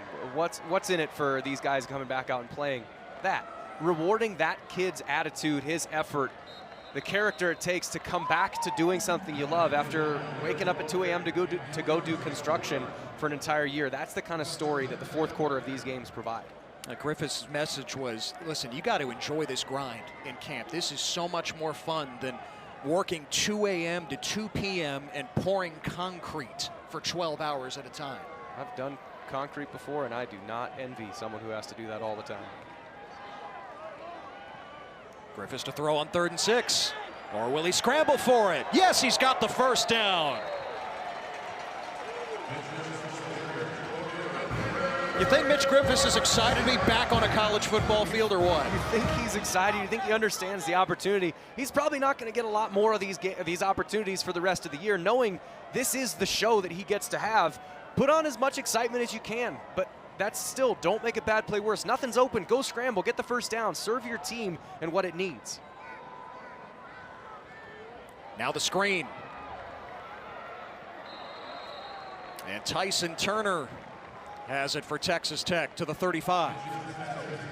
Good quick decision there again by Griffiths. Is it meant to be a screen? That ball has to be out fast. It has to be a 90-mile-an-hour fastball, and it has to be on the upfield hip of that the receiver of the screen, because if it's behind him, he has to turn around. The play flow doesn't work. Good ball. It seems simple, but it was well executed.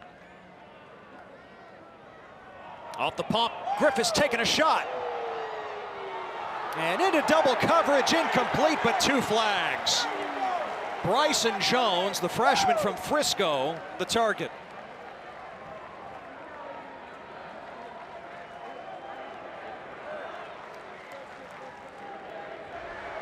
Pass interference, defense, number 21. 15-yard penalty from the previous spot, automatic first down. That's on the safety, Jamarlin Green. Yeah, and sometimes a ball is so bad that you can get away with that. I mean, that thing was underthrown by probably a solid 10 yards. But if you're a receiver, all is not lost. Go up and go back up towards that ball. If you're a young receiver that's watching it, if it's a duck, if it's short, go back through it, because the worst case scenario, you get a PI, still get 15 yards for your team. Now Adam Hill, lots of room to roam. And a first down inside the Pine Bluff 40. Kyle Knox brought him down. 13 yards. I think Patrick Mahomes' teammate, Isaiah Pacheco, someone described him as running angry and that the ground hurts after he runs. Hill has sort of a similar running style. You can almost feel his steps from up here. One more time. Hill inside the 20. And lowering the shoulder at the end. A Marion Mingo on the wrong end of that. My man, that's the way you finish a run. He's not finding his way out of bounds whatsoever. He's going to bounce this one outside. As he goes to turn the corner, doesn't quite have the angle on the safety, but you want to make a tackle, son, you better bring more weight than that to the party. That is a terrific way to end a run. He rips off 24 more. Texas Tech has scored on all 10 of their possessions tonight. This is number 11. Griffiths guns it for the touchdown. It's Bryson Jones, the freshman. 11 times they've had the football. 11 scores, including 9 touchdowns. And Bryson Jones gets rewarded. He played back into that bad ball to get a pass interference. And as a reward, you get a glance route, which a glance route, it's just somewhere between a post and a slant. It's a little bit further where you're taking the angle a little bit shallower to give yourself a little bit deeper of a throw, but you're still putting the cornerback on your back. That glance route is one of the favorites of every outside wide receiver because you get a lot of opportunities like that. Oh, Belenfant doinked it. The extra point, no good. And that kicking competition continues for Texas Tech. Keep a watch on that. And keep a watch on Bryson Jones. Leighton Stone had his first touchdown earlier. Now it's Jones's turn.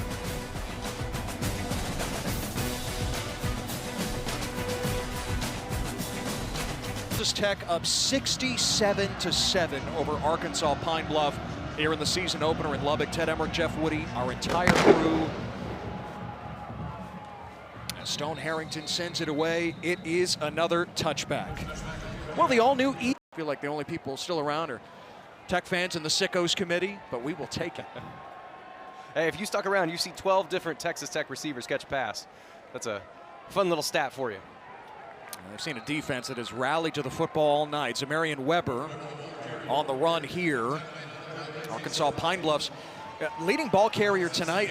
We haven't seen much of B.J. Curry. We were told, hey, it is going to be a tandem, almost Sonic and Knuckles-like. I think of David Montgomery, Jahmyr Gibbs with the Lions. That's how they imagined it, the SWAC level. But it's been really all Weber. Sanchez is brought down. Amir Boyd, who got beat for that touchdown on the last drive, making the tackle.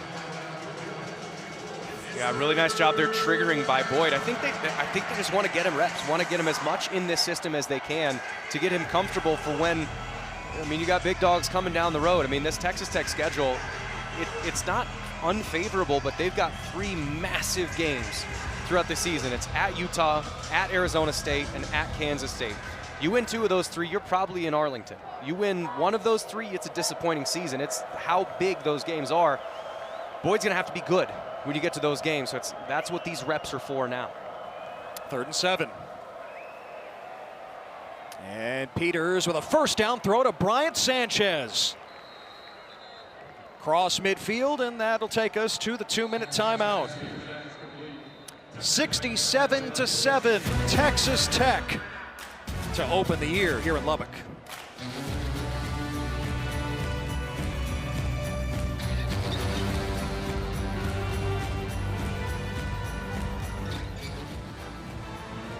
So 3 big rivalry games in the Big 12 next week.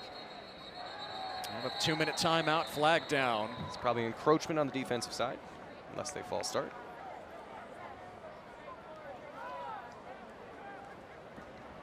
Offside. Defense number 96 into the neutral zone with contact. 5-yard penalty. It's first down.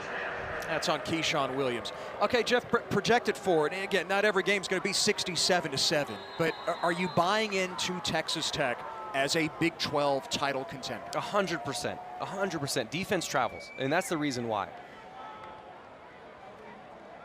After the penalty, 1st and 5. Peters, the deep ball, and incomplete. Excellent coverage there. Excellent coverage, staying connected to chance. A tip ball goes the other way. Defense travels, and they can build on this Shieldwood defense. That's why I'm really confident. Is the running game going to be great? I don't know. They're young. Is the passing game going to be great? Probably, because Baron Morton's good. But defense travels, man. That's why I'm high on this team. And Peters fires complete to DeAvery Ropp. Not looking great so far. Love you, Bill. But yes, early returns. Hey, we're a few weeks away from conference play getting started in earnest. Of course, K-State dropped that one to Iowa State in Dublin. First down here on 3rd and short. Yeah, and they just escaped the Fighting Hawks, formerly the Fighting Sioux of North Dakota, which is a really quality FCS program. But we mentioned Iowa State earlier. South Dakota was a quarterfinal team last year, and Iowa State beat them 55-7. So Kansas State so far has looked a little shaky, which is not what we expected from that Chris Kleiman team. Final minute. Peters wings it and knocked away from K.J. Burke. It's Ashton Hampton, the redshirt freshman from Pearland in the greater Houston area. Great job there by Hampton, understanding where his help was. He had a safety over the top, so you can jump that. If you don't have a safety over the top, it's sort of like in baseball. A center fielder can dive on either side because he has a left fielder or a right fielder. But a right fielder can only dive going towards the center field, because if he misses, ball just keeps rolling and keeps rolling. The base runner keeps running and running. So you have to know where your help is. Knowing that he has a safety over the top, jumps that route, tips the ball. If it gets through, it makes a catch tackle. A good understanding of your defense, good communication and coordination. Peters again on the move, directing traffic, trying to thread it into Weber. And he does make the catch at the 30-yard line. Did you play baseball growing up? Yeah, did play baseball. Sounds baseball like it. It was my favorite sport. I was just better at football. So I was a catcher until I finally could convince the coaches that I didn't want to stand behind the plate for 2 hours at a time. A running back suits you a little better. Yeah, running back, a little broader shoulders is better for running back. Final 20 seconds. Peters the heave to the end zone, and Ellis Stewart almost had his second touchdown. Could not haul it in. Oh boy, that's one he's gonna wish that he had back. It kind of got in on his shoulder pad a little bit, but you should be able to bring that one in. You know, not every receiver wants to hear if you get your hands on it, you should catch it, but every quarterback will say that. But this is a really well executed play by Peters again. Just a missed opportunity there. But only 17 seconds left in the game. This is really trying to get some execution. It's the first time they had a chance to kick a field goal. Can we operate this against another team? That's why they're kicking a field goal here.